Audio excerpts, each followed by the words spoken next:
Just a joy.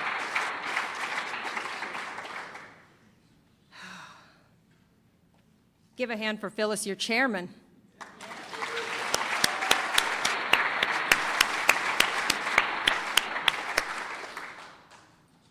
They've left me up here alone. Aren't y'all glad I worked through all those abandonment issues? My name is Stacy Speedlin, and I am an alcoholic. My sobriety date is April 25th of 2003. And just like someone says in my home group, I don't always know how to be grateful enough for this time that I've been with you, but I try. I want to thank Tom and Michelle for picking me up at the airport and for taking me around this beautiful area, and just for all of your love and hospitality, thank you. And thank you to anyone who had a hand in this invitation to have me down here. I get the honor to speak sometimes at a lot of conferences, and it's interesting. I was talking with somebody earlier today. It was really hard for me in the beginning to speak at conferences. It took me a while to get very comfortable with that. I'm very young in sobriety, 8 years sober, and I never understood why I was asked and didn't know if I had anything to give and why was I here. And after a lot of praying and talking to the God of my understanding, I've come to some kind of awareness about why I speak at a lot of conferences. The reason why is I believe that God as I know him, and who better yet knows me, understands that I need a lot of alcoholics around me. A lot. And he also knows that on my salary, I cannot travel as often as I get to be with you. So I get asked to speak, and I get to come here. I believe that if you would fly out a coffee maker, I would be pouring coffee this weekend.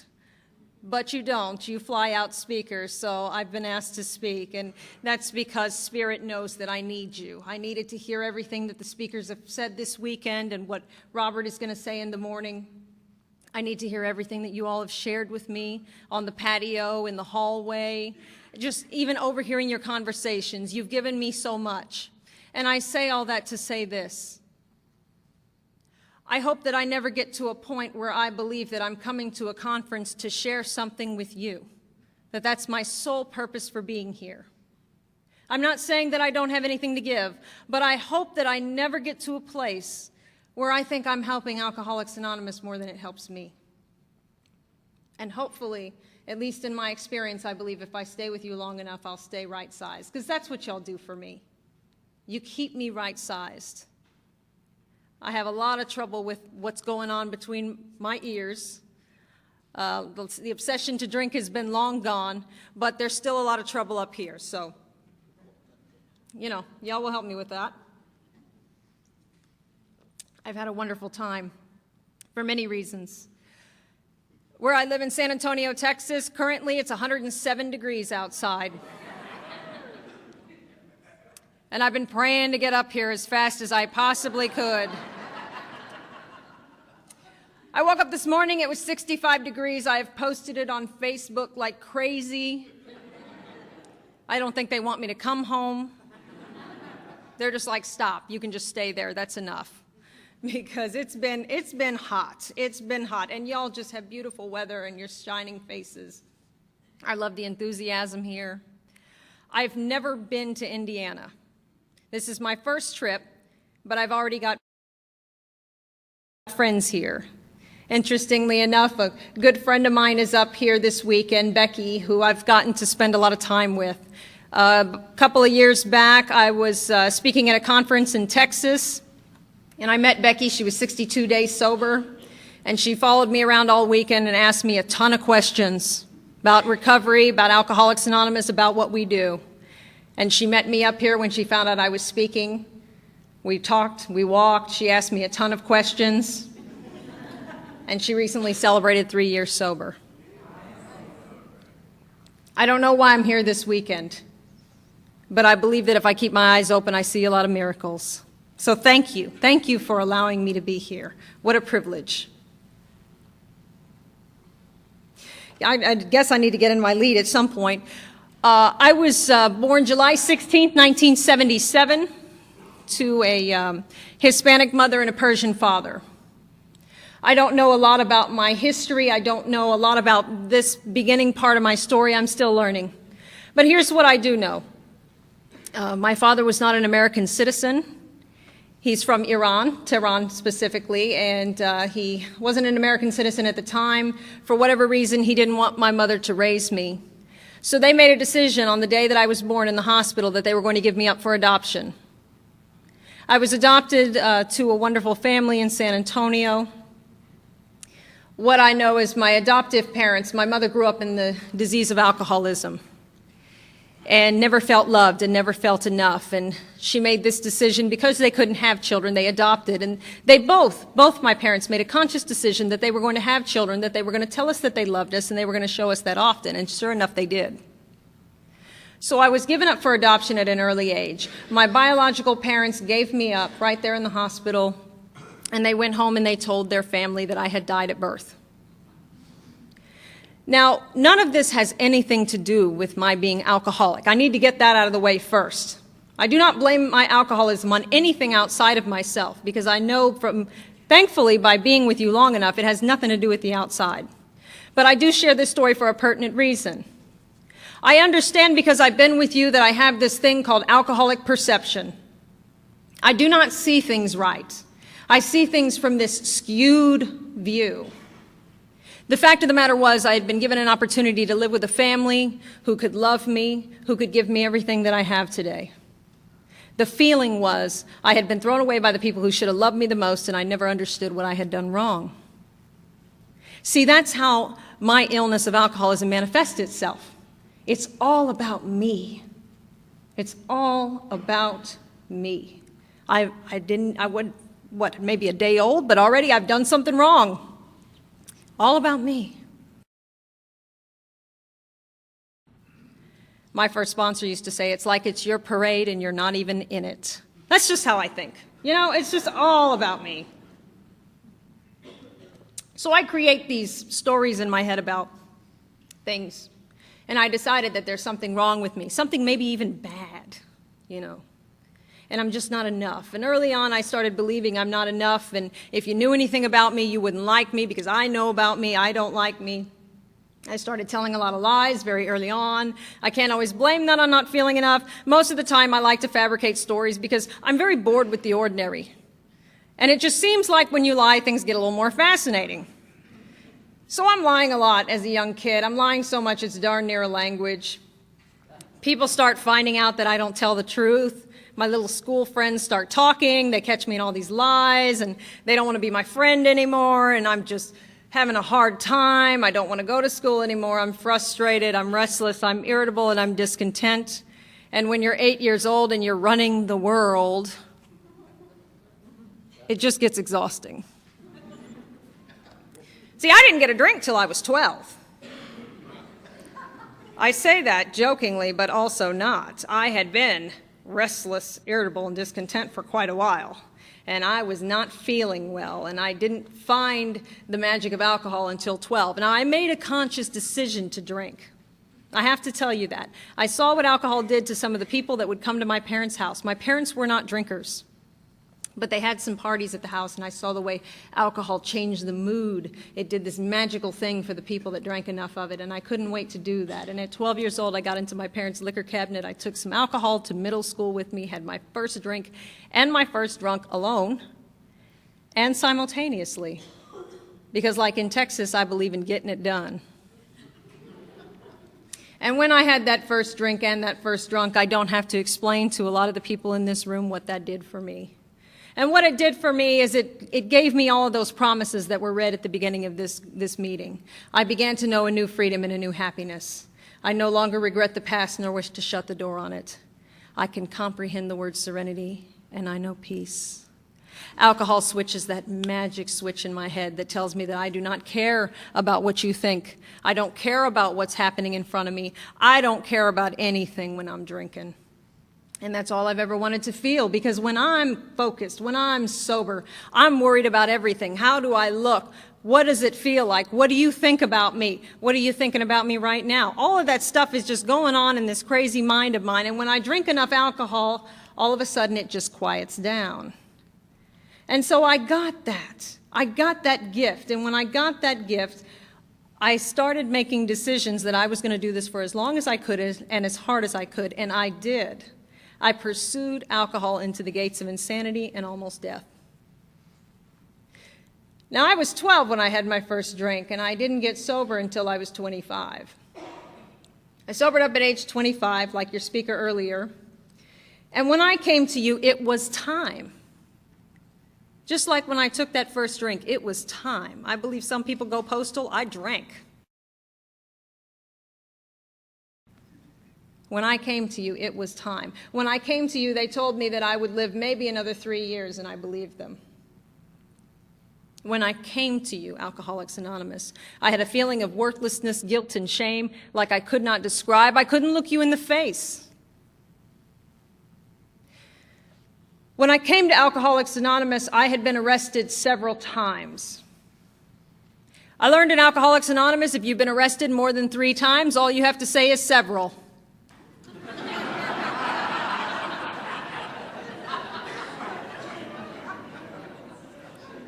I've been arrested several times. I've also been institutionalized several times. I don't know what it is about the dark side of life. You know, and Joe touched on it earlier today. You brought me back. You brought me back. I love institutions. I love jails. I love the way they smell. I feel comfortable in those places. Y'all talk about incomprehensible demoralization.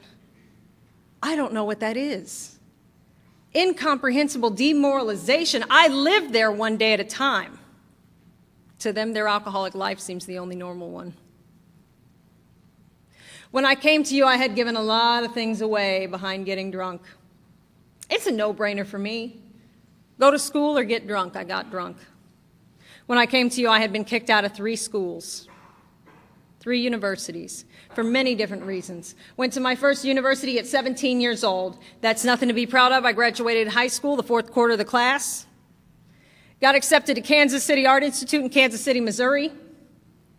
If ever there was a time when straightening up and flying right would have been the deal, this would have been the time. Because it was such an honor and a privilege to go to that school, and I knew that. I knew that I was with people who would give me an advancement in what I wanted to do, which was art. But I did not last at that school 1 semester. Like Bill talks about in his story, alcohol caught up with me faster than I caught up with any degree. I was sent home in the first semester, got drunk in front of the administration, and they pulled that scholarship. They had had enough of me, and they sent me home. And my parents asked me what happened. I said, I made a mistake. I drank too much, and I will not do that again. No clue that I'm in trouble with alcohol. Long story short, I come home. I'm 17 years old. I've got no money. I got no direction in life. I'm full of fear. That's the deep undercurrent of my being. I don't like to be afraid, and I don't like to be without any money, without some way that I can take care of myself. I can give you a lot of excuses, but long story short, when I was 17 years old under a fake ID, I got into the topless bar industry. I got out at 25. I got sober at 25. So now you get a picture of who walked in the rooms when I came in. No tools for living, in and out of institutions, never worked a real job when I came here. But y'all loved me in spite of all of that. See, what I loved the most about that business is that they let me drink. They let me drink, and I believe that the more I drank, the funnier I was, and the cuter, you know. I don't talk negatively about that business. I know there are women that work in that business and they do the right thing. They pay their bills, they go to school, they do the right thing. What I'm going to tell you is I'm not that kind of woman. I'm an alcoholic. I wreck shop. You give me what I think is a little bit of money, a little bit of power, I become a tornado roaring through the lives of others. I was a brat. I had a lot of money at a very young age, and I thought you couldn't touch me. And I used that money to build a wall around me so I didn't have to look at me and the life that I had lived and the way I was causing harm to all those around me. We talk about those 7 things in the 4th step: self-esteem, pride, ambitions, personal relations, sex relations, pocketbook, all of those things, security. In the beginning, that business catered to all of those things. But towards the end, not the business, but I robbed me of every bit of dignity and self-respect that I had as a woman, because I will trade that even to get loaded. No clue about being in relationships. I'm a little bit of a hostage taker by trade. Any other hostage takers? If you don't know what that is, I'll try to explain it. See, here's the thing. I feel like if we talk for 30 minutes and it goes well, we're in love, baby. You know, and I find soulmates, you know? I find soulmates. It's like, he likes chocolate ice cream, I like chocolate ice cream. It was a God thing. So, I'm working in the business and I meet this old boy. And he was a DJ at the club that I worked at. And after getting to talk to him for a little while, we talked for 30 minutes, I found out some things. I found out that he talked like I did, he drank like I did, and he lied like I did. And ladies, what do you do with a prize like that? You get your hands on him. You don't want your friends to get him. So I got my claws in that old boy. You know, because when you meet me for the first time, you're not meeting me. You're meeting my representative. You know, it's like meeting my lawyer. I'm just like, hi, how are you? Very intelligent, very bright, promising future, good credit. All my teeth, you know. But give it about 2 months and it's like, get away from me. And they never know what hit them, you know. They never know what hit them. So I got my claws in this old boy and, you know, we talked. It went well. I moved in right away. You can let your imagination go as far as you want to about what it's like with two people in active, untreated alcoholism. A friend of mine says this, and I'll quote her, "Our love was so big we had to take it outside."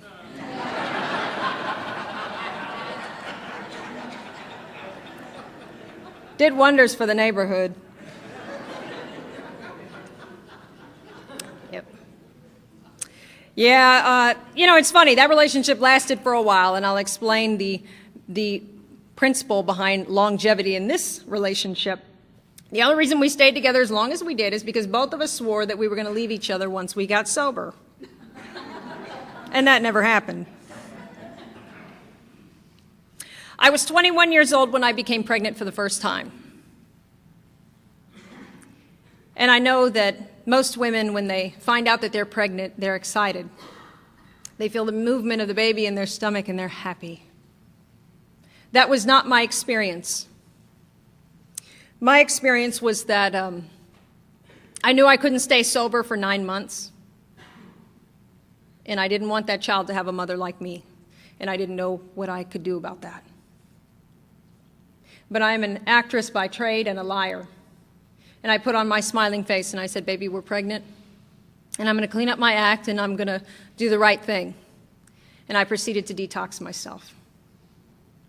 Everything went well for a while, but I was towards the end of my first trimester when I crawled into the bathroom at 3 o'clock in the morning and drank 2 bottles of NyQuil because that obsession was just too powerful. Even the desire to do right was not strong enough. And I got sick. And I remember sitting on the edge of the bathtub crying because I did not have any more alcohol and I knew that the gig was up. I made a decision not to have that child. And at this point in my story, he was done with me, and I was done with him. The last thing I ever heard about that old boy, I was 3.5 years sober. He had drank again after his new wife had a baby, and he crashed his motorcycle on I-10 in San Antonio and did not make it. I know this disease takes the best of us. I pray about that all the time. So we didn't make it. I like to tell a few stories back in the day because, well, I like them.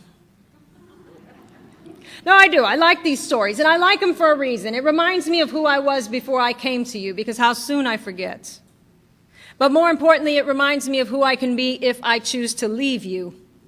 Because after all, I only have a daily reprieve contingent on the maintenance of my spiritual condition.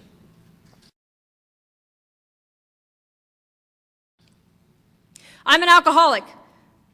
I have this great fear that it's me against the world and I don't measure up. I never can measure up, and I don't know how to deal with those feelings. So I drink. And then I have a second tool for living, which is I like to act real tough. I don't know if there's any other tough guys in here, but I like to act real bad. Because I don't want you to confront me. I don't want you to know that I feel weak inside, that I feel inadequate. So I act real tough. One day I'm out on the freeway driving and drinking, and long story short, I plowed into an on-duty ambulance. I know. But this is our story, guys. They weren't happy about it. So I pull over on the side of the freeway, and I'm just like, oh, God. See, now, I don't like to look stupid, which is really hard to do when you just hit an on-duty ambulance. So here it comes. The EMT comes and knocks on my window. And here's me without you. I roll down the window and I said, "What?"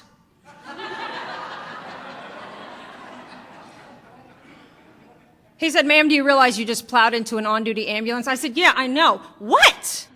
"What?" Now, I can't act bad in the car. I get out of the car and I'm screaming at this guy. Now, mind you, I hit him, but I'm not letting it go. They call the police. I go to jail on hitting a public vehicle. Gradually, things get worse. Used to have a little bit of an anger problem. I know it's shocking. Had a little bit of an anger problem. And I got in trouble at the club all the time. You know, for throwing drinks on people and for kicking them. They were disrespectful to me. And as a woman of dignity, I thought I should let them know I didn't appreciate that. So I'd let them know what I thought. You know, I'd share my feelings with them.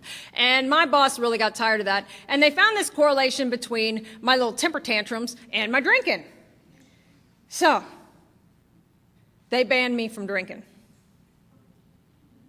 That's the point where y'all are supposed to go, oh.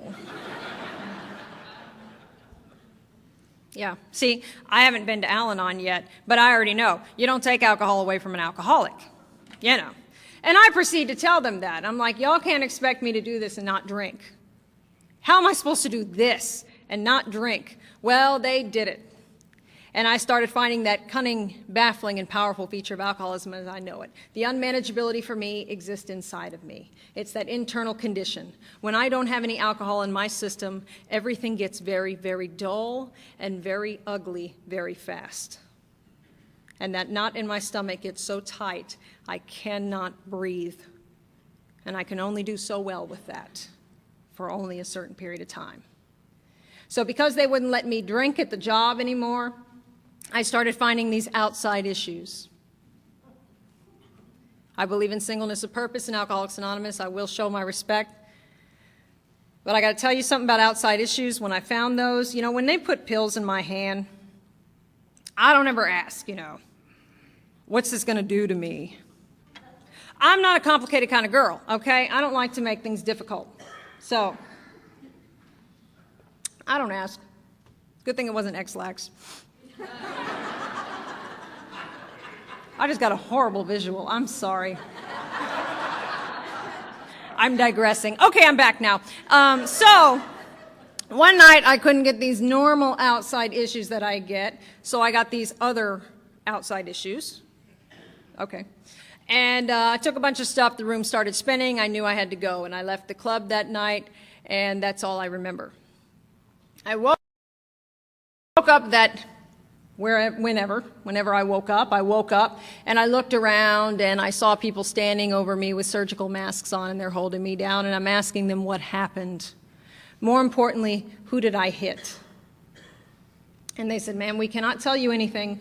All we can tell you is that the police are outside waiting for you and you need to check in with them when you leave." Now, I did not check in with the police that night when I left the hospital, so at this point, I'm on the run. Gradually, things get worse. I'm in and out of jails. I'm in and out of institutions. Sometimes I'm going to nut houses for drinking, sometimes for not drinking. What is wrong with me? What is wrong with me? I feel it. What is wrong with me?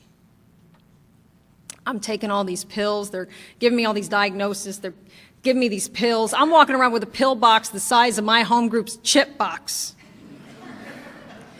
And I don't know if you've been on these kind of pills before, these psychotropic meds, but, you know, some of them are kind of strong.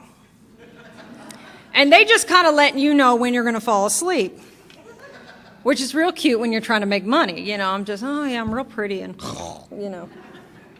And I would be eating a sandwich, and I'd just kind of nod off. So all I'm doing at this point in my story is I'm eating and I'm sleeping. And I'm not sure which is going to happen. Just kind of getting up, going to eat, going to sleep, and I'm gaining a bunch of weight, and it's taken too much energy to shower and change my clothes. It was not a pretty sight. You know, I was not looking cute, okay? And this is how I came into AA, you know, but what happened to me at this point is I become unemployable for the kind of work that I do, and I couldn't work there anymore. So I did what a woman like me does when I'm full of fear and I don't know how to take care of myself and I'm afraid that I won't make it. I got me another hostage. Almost said boyfriend. I got me another hostage. I set the deal up. Before I even talk about this part of my story, I want to tell you that if you're new in here and you don't understand why we're laughing at things that maybe you don't think is funny, I need you to know that I understand that. When I came to this program, none of this was funny. Oh, it was not funny. But what you'll have taught me, because I've been with you long enough, is that you cannot laugh about something that has not healed. And if it can heal for one of us, it can heal for all of us. Please keep coming back. I'm telling you stories that I'm telling you up here because they no longer own me today. I set this deal up. I had this friend that I knew that liked me, and I set up the deal. I said, look, you like me.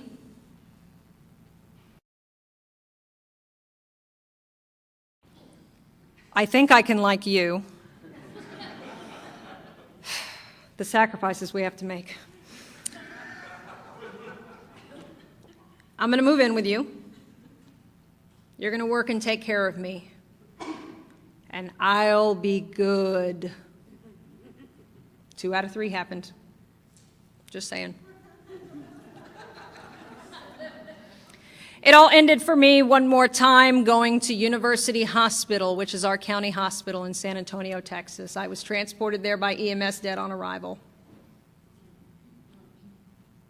I need to tell you that I did not come to Alcoholics Anonymous because of the consequences of my drinking.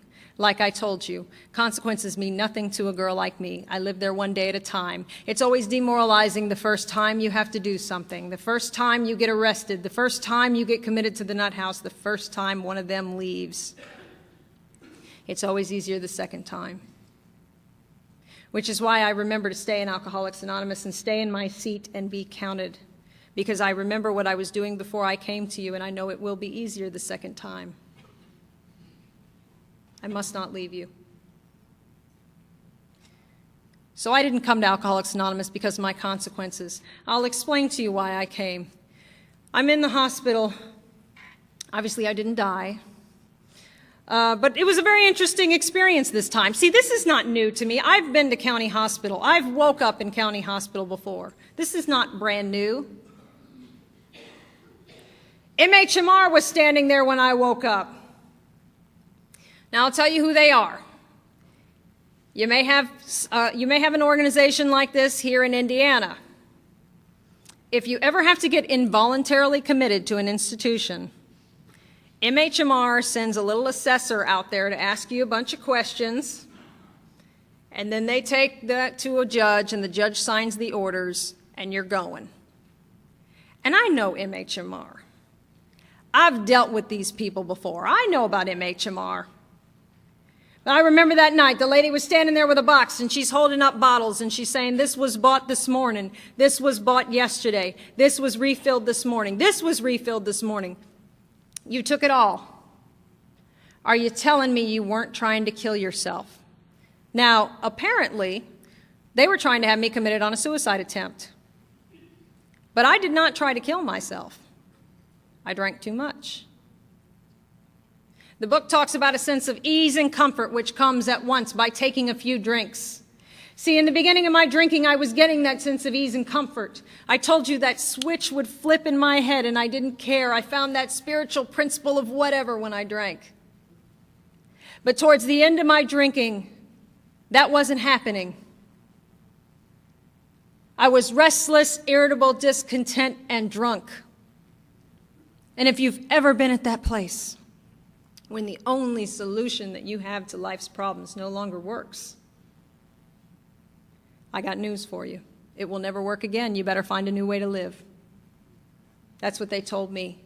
Restless, irritable, discontent, and drunk. My solution had stopped working. There wasn't enough alcohol or pills in that box that was going to fix this hole that had grown inside of me. And I remember yelling at her and saying over and over and over again, look, lady, I was just trying to feel better. I was just trying to feel better. Will you just leave me alone? You know, and all of the MHMR team was there, and I was telling them, just leave me alone.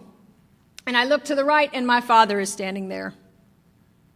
Now, I did what I thought was a good job at keeping them out of the loop, at living this double life that we have to live to drink the way we do, but this time I was caught, and I remember looking at him and saying over and over and over again, I am so sorry. I am so sorry. I never wanted you to see this. He said to me, Stacy, I'm sorry, because I cannot help you. And he walked out of the room. My father was on the board of that hospital.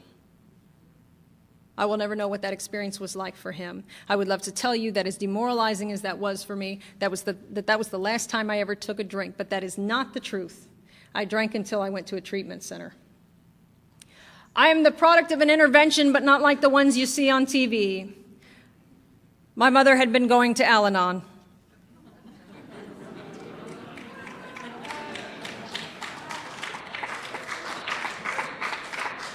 And if you are in this room and you are in Al-Anon, I need to tell you that I love you. And thank you for saving my mother's life and for saving mine. She walked into my hospital room and she said, you get some help or we're prepared to walk away from you. And I believe that the spirit of Al-Anon was with her because for the first time, I believed her. April 25th of 2003, I was driven up to a treatment center in the Hill Country in Texas. That is my sobriety date. The treatment center did their job. They separated me from alcohol for the last time. If you're anything like me, things don't get better. Things got worse. I didn't have the solution in place yet, and I also didn't have my solution, and I was slowly going insane. But they started talking to me about alcoholism. Not the way that you talk to me, but they opened a door for me, and the door that they opened was a door in my mind that for an alcoholic of my type, the only solution would be Alcoholics Anonymous. And they said, when you get out of treatment, do not go on vacation, do not go get you another boyfriend. That's okay, I already had 3 at the treatment center. But, you said if you want what we have. Anyway.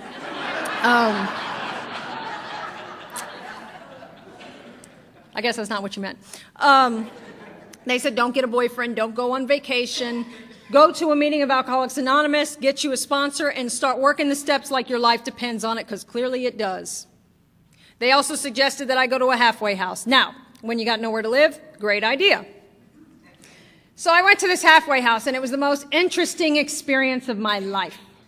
Not because of them, but because of me.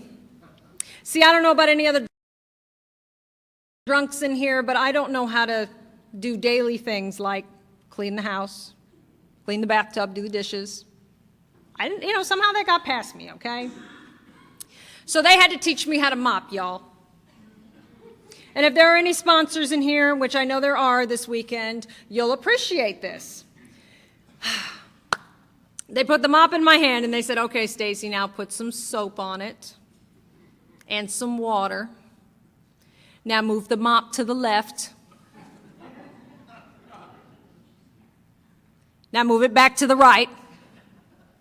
I'm up there mopping in stiletto heels. I'm like, this is crazy. But I know how to mop today. I showed up to a meeting of Alcoholics Anonymous the first night I got out of treatment because that's what they told me to do, and I didn't have enough sense to think otherwise. My first home group was the world-famous 2211 group in Kerrville, Texas, and they just loved me. They just loved me. I met the woman who was to become my idol in sobriety, Gail S. from Kerrville, Texas, who got sober out in Tyler, Texas. She just celebrated 31 years in May, her and her husband. She's 3 more days sober, whether you ask her or not. She'll tell you. But Gail is my idol. She still is my idol today. I still talk a lot about Gail. And ladies or guys, I hope you have an idol in your group in Alcoholics Anonymous. I hope there is someone that you strive to be like, someone who has everything that you want. That was Gail for me. She was everything I ever wanted to be. Most beautiful lady I'd ever met. Her and her husband had been married for 54 years, just the most beautiful, radiant lady. And I remember she would walk into my home group, and she just like glowed God, right? And she would see me, and she'd just sort of sashay over to me, and she'd say, baby, let me tell you something. I said, yes, Miss Gail? She said, for God's sake, honey, get your toes done. And then she just walked off. I want y'all to know something tonight, Indiana. I have my toes done. And that's on a tribute to Gail S., who was everything I've ever wanted to be, and I just didn't know it. Gail is as beautiful on the inside as she is on the outside. She says, I wear my sobriety well. See, I always believed that if I got the outside looking good, somehow the inside would straighten up, and that is just not my experience. Alcoholics Anonymous and recovery is an inside job. To quote my friend Candace from LA, if you do not go within, you will go without in this program. This is an inside job, baby. Gail was everything that I ever wanted to be and still is. I still talk to her on the phone.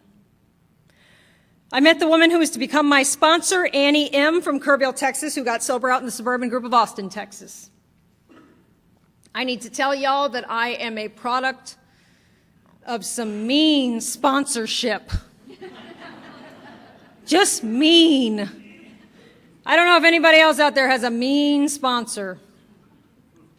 I don't want you to get the wrong idea about Annie. My friend Nancy B. from Denton, Texas gives a great definition of a mean sponsor. She says it's someone who cares more about what you're doing than how you're feeling. That's the kind of sponsorship that I had. I didn't know that you could relapse in this program. And I didn't know that you could say no when they asked you to do something in Alcoholics Anonymous. That was not the breed that I came from. And I didn't have the kind of home group that wanted you to have a year sober before you could start sponsoring or chairing meetings. They said, Stacy, we need you. And they put me to work. And I did everything I could in the home group. That was just the kind of place that I came from. And I needed that. I needed a break from me, you know? And I screwed up. I mean, the treasury got stolen, you know, all kinds of stuff happened. But they let me do it. Now, the miracle is I didn't steal it, so hey. So I was a product of mean sponsorship. You know, but here's the thing. I am glad that I had the sponsor that I had. Annie was everything that I needed and didn't know it for so many reasons. You know, one of them is when I came into this program, like I said, I had gained a lot of weight, and I wasn't showering, and I wasn't washing my clothes because I didn't know how to do the thing where you turn the thing and just pull it, you know, on the dryer. So I just decided I'm not going to do it.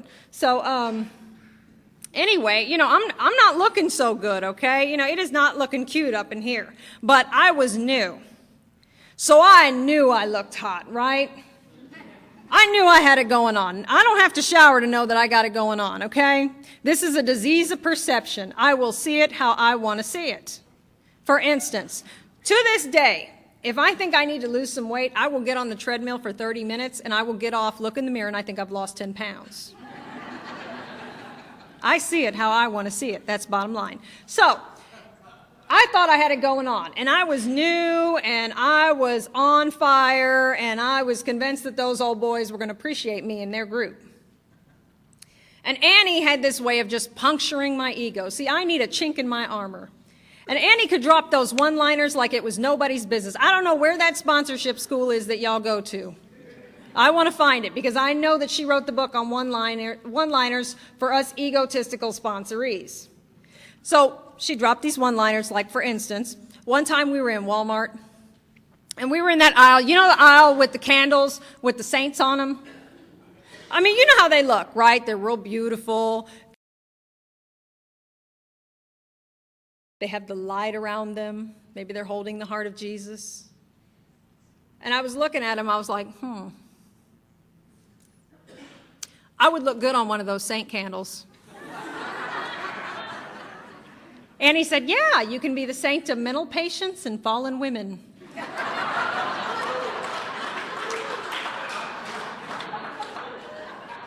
It's just wrong. I have a friend back home in San Antonio, Cell, who's talking about they're going to make that candle.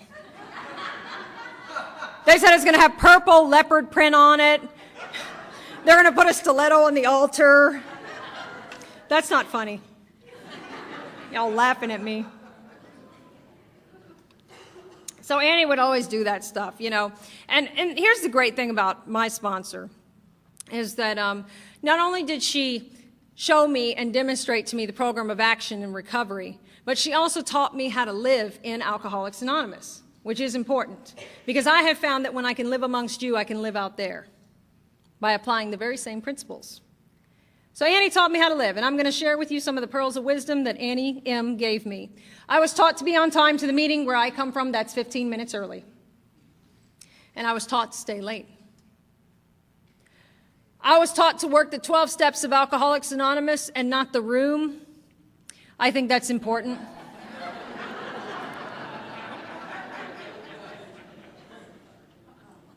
I was taught to talk to the alcoholic women before the meeting and talk to the alcoholic women after the meeting.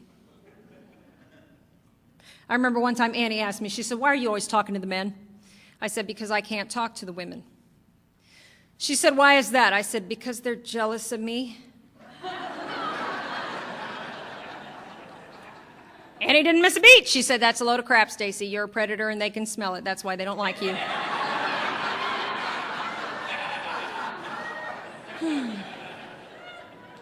See, but I need to be told these things. Of and by myself, I cannot see these things. The truth to me is like a shifting shadow. That's why I believe the fifth step is just as important as the fourth, because I cannot see it on my own. You need to tell me, please call me on my stuff. Even today, this is life or death for me. I don't want to miss the most important part. Annie took me through the big book of Alcoholics Anonymous, through all 12 steps. And as that 12-step process took place in my life, what happened to me is what is described in Appendix 2, the back of our big book, Spiritual Experience, where it says, the personality change sufficient to overcome alcoholism occurred. Here's what I believe. The woman who walked into these rooms on April 25th of 2003 will always drink again. I cannot be her.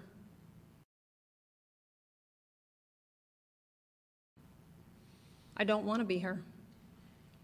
But I can't make that change happen on my own. Joe talked about it earlier. Selfishness and self-centeredness is the root of my troubles. I will not take a fifth step up here, but what I will tell you is that it just seems like I want my darn way. And I'm rather unprincipled about getting it. I had all kinds of beliefs, all kinds of survival instincts when I got to Alcoholics Anonymous. Y'all call them character defects. But I did. I mean, I had some, hardcore beliefs when I came here. Like I believe, don't ever tell on yourself, don't ever tell on your friends. Wait for the video, And then y'all tell me I got to get rigorously honest.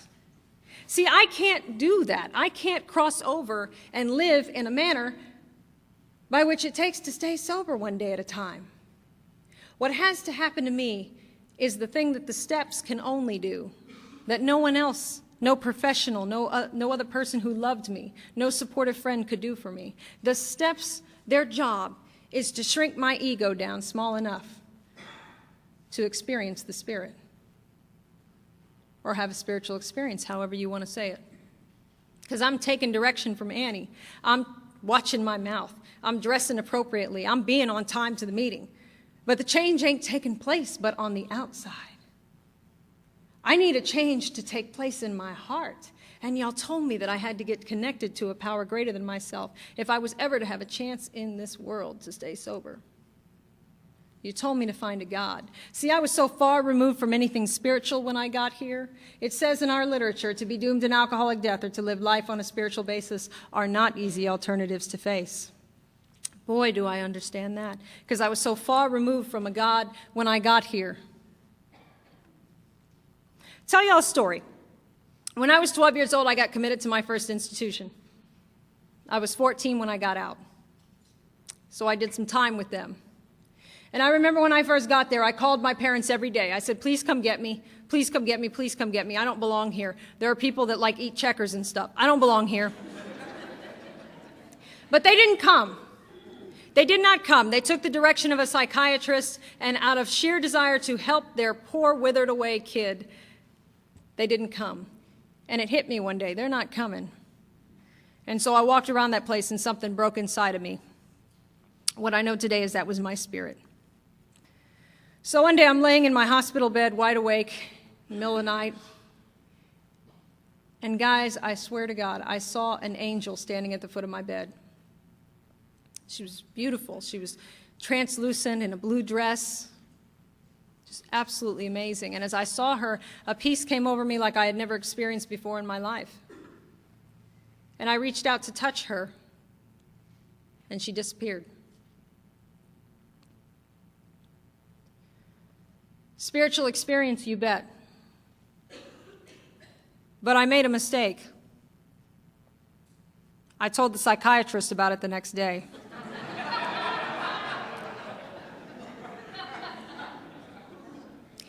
They raised my medication levels through the roof, y'all.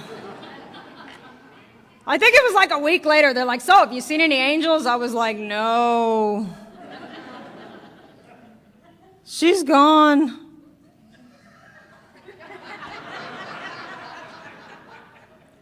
I learned something from that experience. Don't tell people about stuff like that, you know.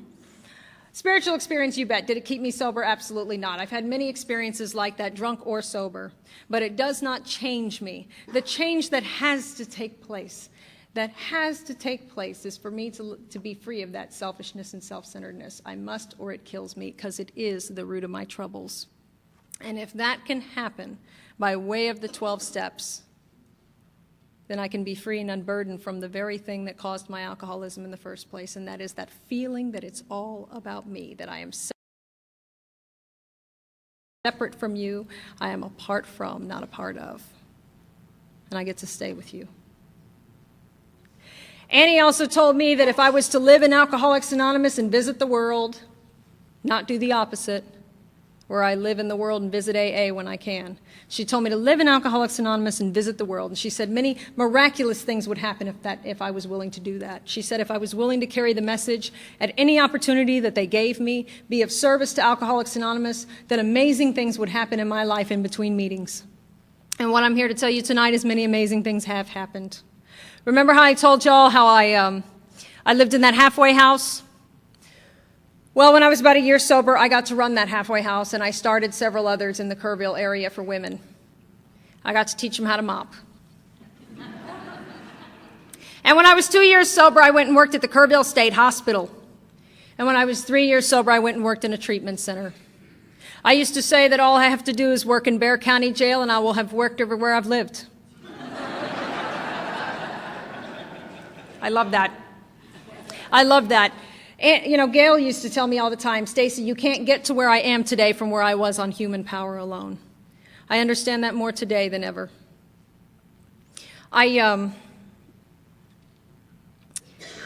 I got to meet my biological father in sobriety, both my biological parents. I was talking to Joe earlier today.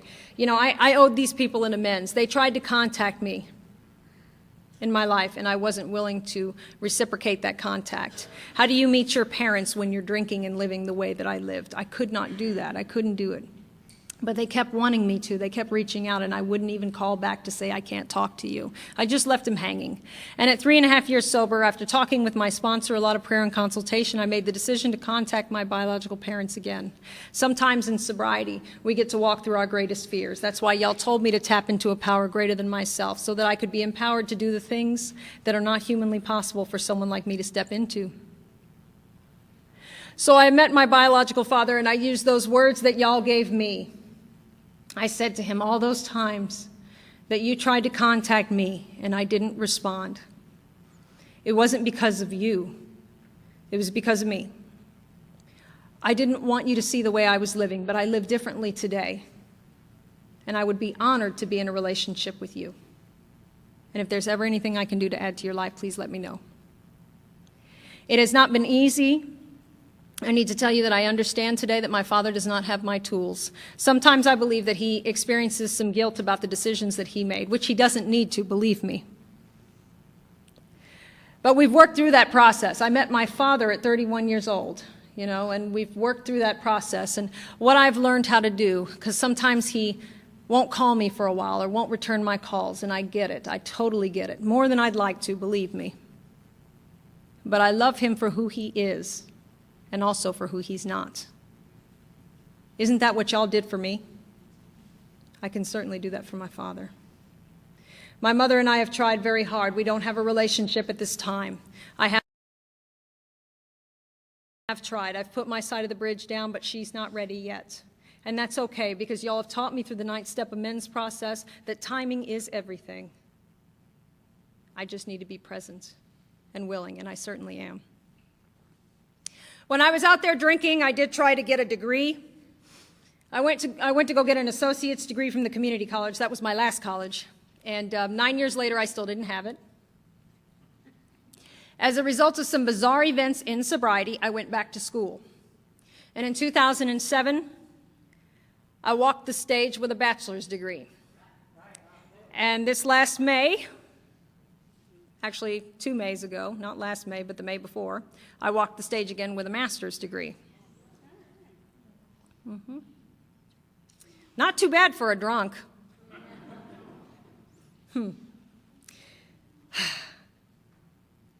People ask me all the time, what did you get your degree in? Counseling. And they ask me all the time, what do you do for a living now?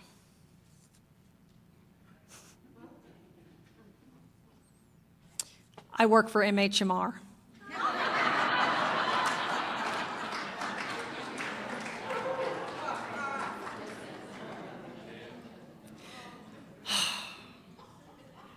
I need to talk about my job for a couple of minutes. Tell you a little bit about what I do. There are many facets to my job. I work on the mental health side. I have a caseload of about 30. Most of my caseload is homeless. They do not come to my office, I go to them. Whether they're in Section 8 projects, whether they're under the bridge, I go to them. I am also a member of the assessment team. Whenever I get a phone call that someone is in a crisis, possible suicide attempt, I go out there and I ask them questions, and I get the paperwork signed by the judge. Finally, I am getting to interview me out there. There are some other things that I do. Whenever someone decompensates in a jail cell, they call me, and I get to go out there and screen them. In Bexar County Jail, my home away from home, I have now worked everywhere that I've lived.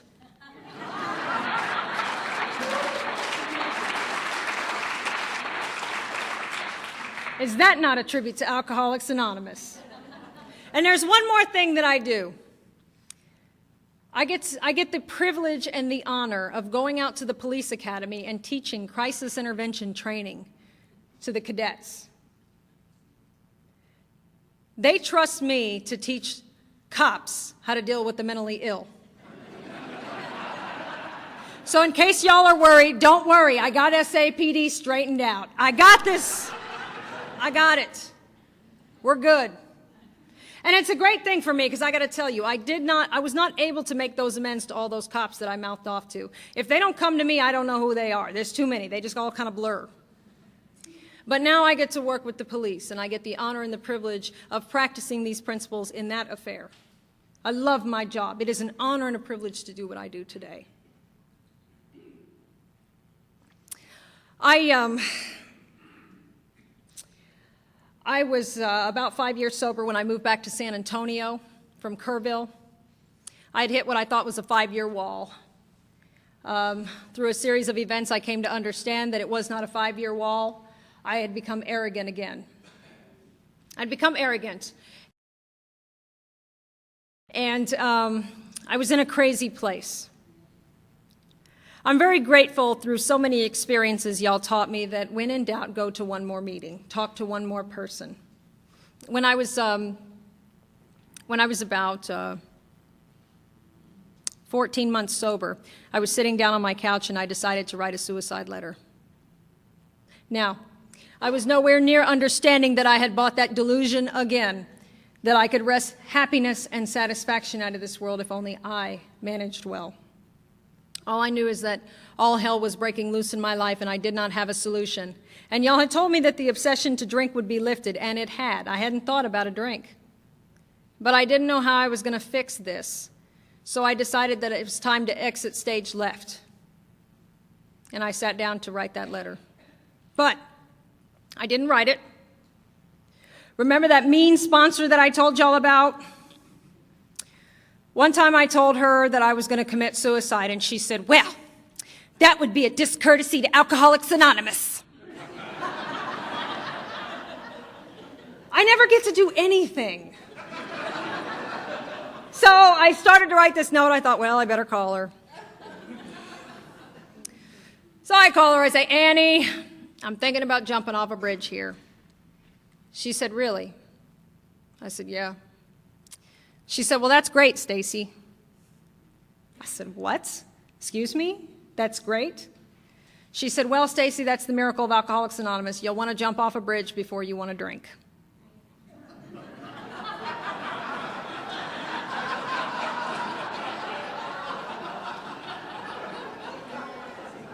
Okay. And she said something to me that was very pivotal in the beginning of my sobriety, blew my mind out of the water. She said, "Now that the obsession to drink is gone, are you willing to learn how to live? Now that God has your drink problem in the palm of his hand, are you willing to give him your romance, your finance, all of those areas of your life that you think you're doing so well?" My experience has been that any area of my life that I'm not willing to work this program in is the one that's killing me. And 5 years sober, I started looking at relationships. I had been in a few, but I was so afraid to be vulnerable in a relationship, to let them know who I was. I still came with those old ideas from that business I was in. Not the fault of the business. I carried them as long as I did. But I had to start looking at them because those very ideas were killing me, because I found myself in relationships where I was just so self-sufficient and aloof that they would leave and I would blame them. And so I did another inventory at 5 years sober. I do regular inventories, but this particular inventory was significant because I started looking at those old ideas and I started being willing to cast them out. And as I became willing and ready and made that surrender, some interesting things took place. I was in a conference and I was minding my own business. Yeah, right.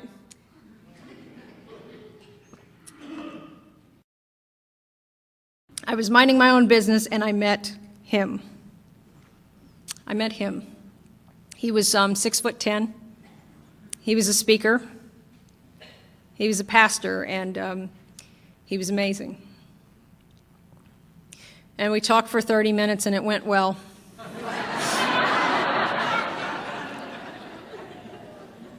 He was from Davenport, Iowa, and we talked on the phone. We exchanged numbers and we talked on the phone. I think that is a great way to start a relationship. Just talk. It's foreign to me. So we're talking and we're flying back and forth to see each other. And we made this decision that we wanted to spend the rest of our lives together. Now, something like that has never been on my radar before.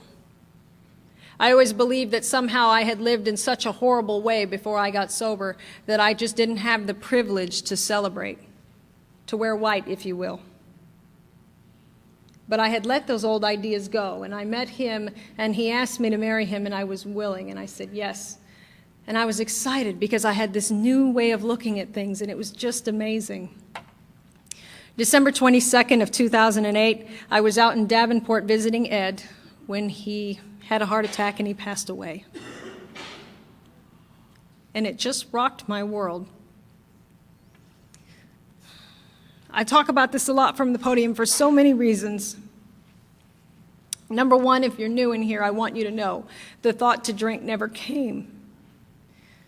The thought to drink never came.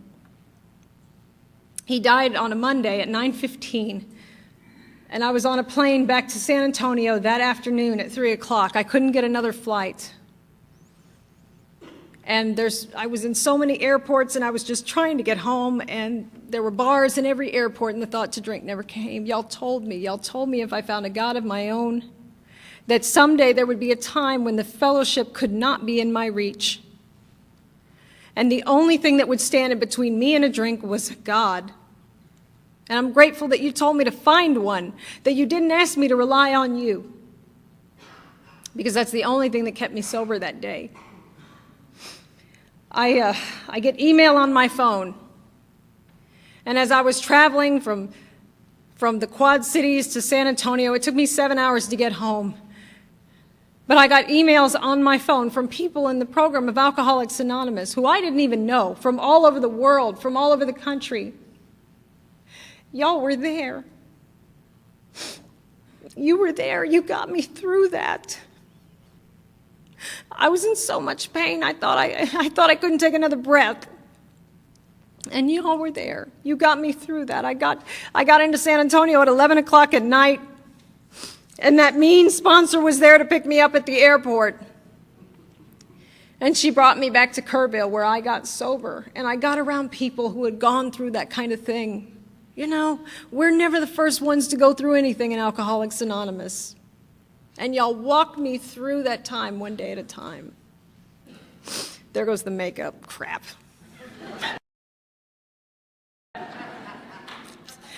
I don't care. It used to be a real big deal. So, people just surrounded me. Y'all like miracle stories, so I'm going to tell you one.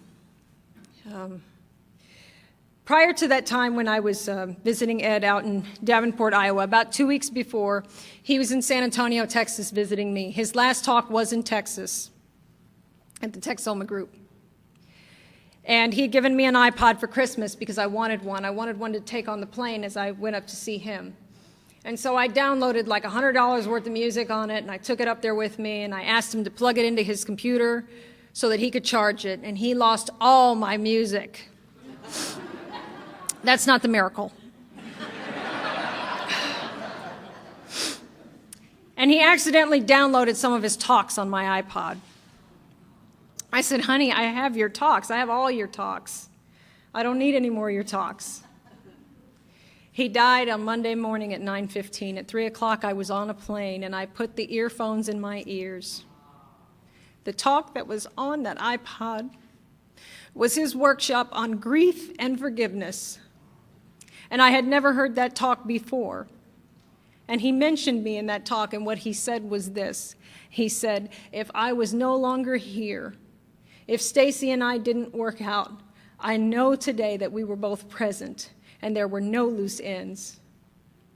He gave me exactly what I needed. Isn't God amazing? Because that's exactly what I needed. And Ed taught me through that workshop how to say goodbye to him, because my heart was broken. Isn't God amazing? You can't outgive him. I try. I'm just kidding. I'm too selfish. No, really. God is amazing to me. He always has been. I went through a very strange time after that happened. Grief is not a normal thing for me. And I made a lot of very poor decisions after Ed died. It just wasn't normal. Not a normal experience for me at all. 120 days after Ed's death, I was engaged to be married to someone else because I could not deal with the pain. I do not regret that part of my story. I believe that whether something happens to me when I'm drunk or when I'm sober, it is still of good use.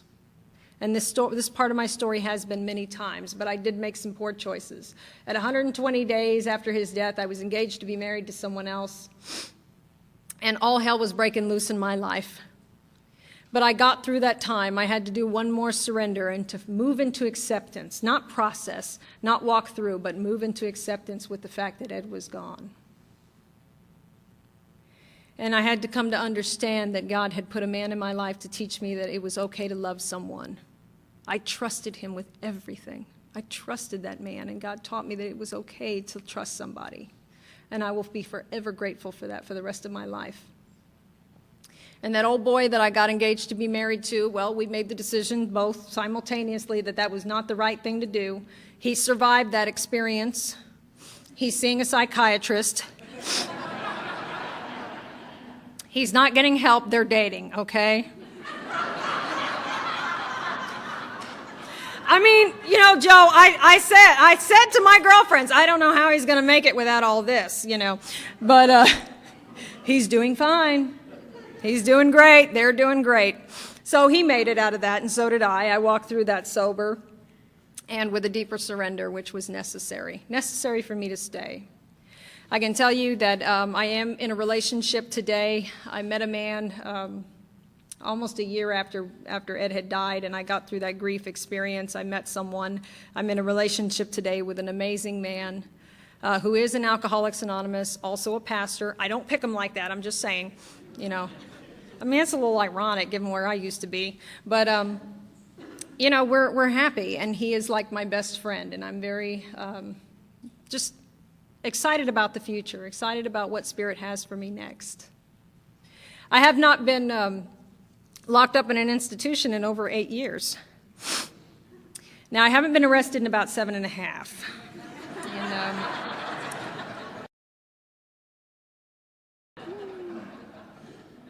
I'm going to tell you why.